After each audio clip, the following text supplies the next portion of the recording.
Assalamualaikum warahmatullahi wabarakatuh. Bismillahi walhamdulillah. Wala ilaha illallah wahdahu la syarikalah. Muhammadan abduhu wa rasuluh. Wala nabiyya ba'dah. Allahumma sholli wa sallim ala sayyidina wa maulana Muhammad wa ala alihi wa sahbihi wa dzurriyyatihi wa atba'ihi ajma'in. Amin. Dengan channel Tukang Kebun dan Kucing yang setia di sini, alhamdulillah wa syukurillah, marilah kita bersama-sama memanjatkan puja dan puji syukur kehadirat Allah Subhanahu wa Ta'ala, Rabbul Alamin, Tuhan semesta alam, la ilaha illallah, yang tidak ada Tuhan selain Dia. Dialah Tuhan satu-satunya, Allahu Ahad, Allahu Somad. Allah Tuhan yang ahad, Allah tempat bergantung segala sesuatu.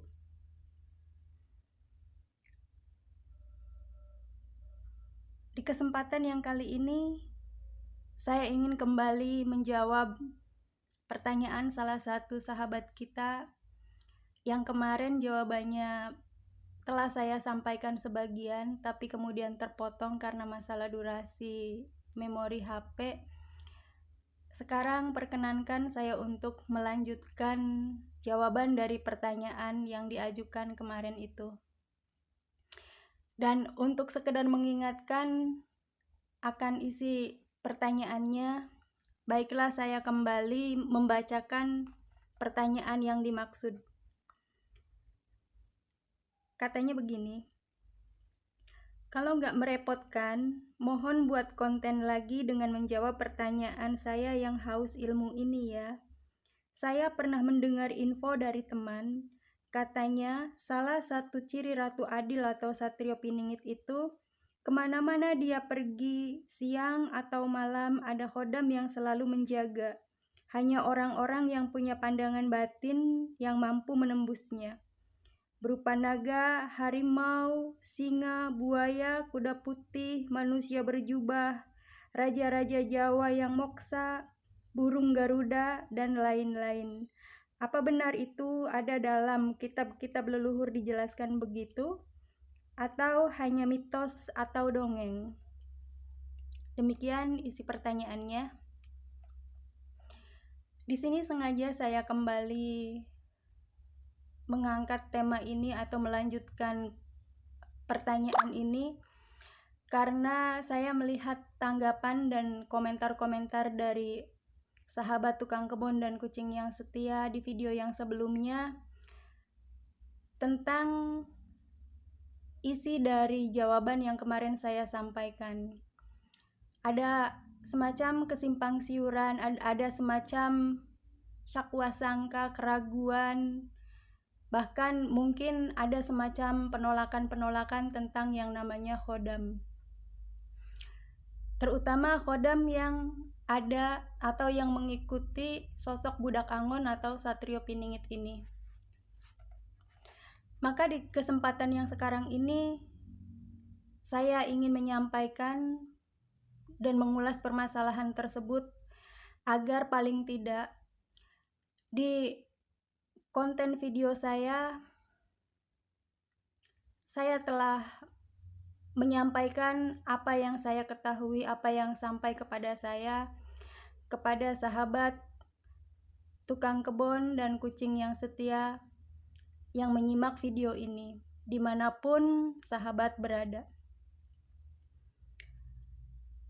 Masalah Budak Angon atau Satrio Piningit memiliki khodam, seperti yang juga menjadi salah satu komentar sahabat kita di video saya yang sebelumnya, bahwasanya secara tidak sadar, secara tidak diketahui oleh Budak Angon atau Satrio Piningit itu sendiri, kalau ternyata dia memiliki khodam atau pendamping dari dunia gaib. Itu memang kenyataannya seperti itu, bahwa Budak Angon atau Satrio Piningit ini tidak menyadari hal tersebut. Dia sepenuhnya percaya kepada Allah, dia sepenuhnya menyandarkan kehidupannya hanya kepada Allah. Adapun tentang khodam atau pendamping atau mungkin bisa dibilang pembantu penjaga dari dunia gaib, itu datang bukan dari permintaan budak angon atau satrio piningit itu, melainkan datang karena memang mereka khodam-khodam tersebut adalah milik leluhur dari budak angon atau satrio piningit yang diwariskan secara turun-temurun. Sebab khodam-khodam tersebut memiliki sumpah setia terhadap tokoh pertama atau orang pertama di mana dia melayani atau menjadi orang yang diikutinya.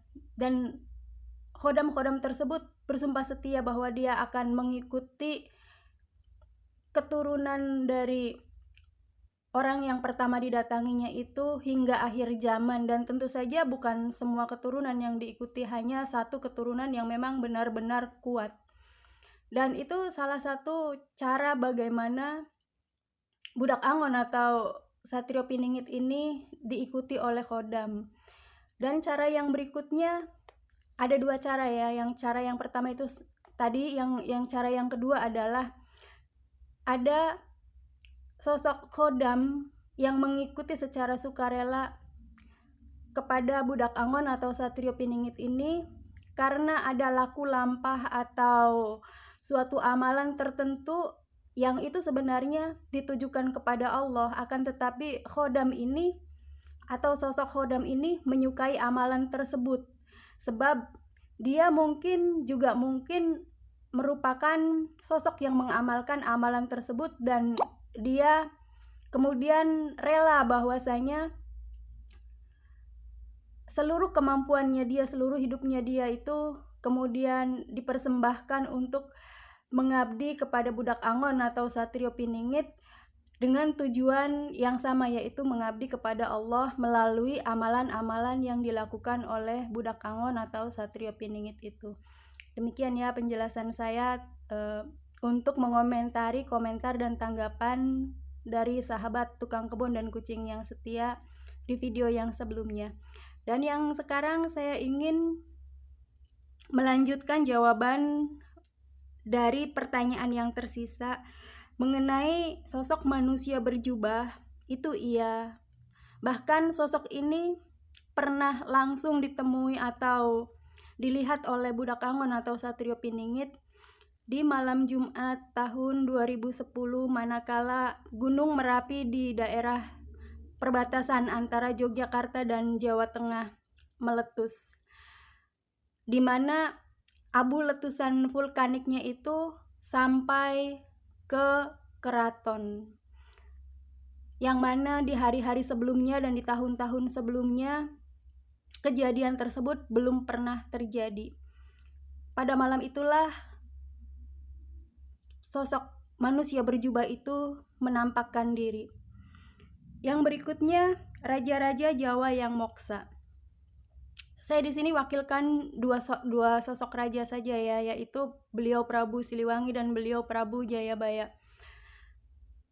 Iya, memang ada sosok raja-raja Jawa yang moksa yang juga mengikuti dan membimbing sosok budak angon atau satrio piningit ini, terutama untuk membimbing permasalahan ketatanegaraan dan bagaimana yang namanya mengurusi negara, mengurusi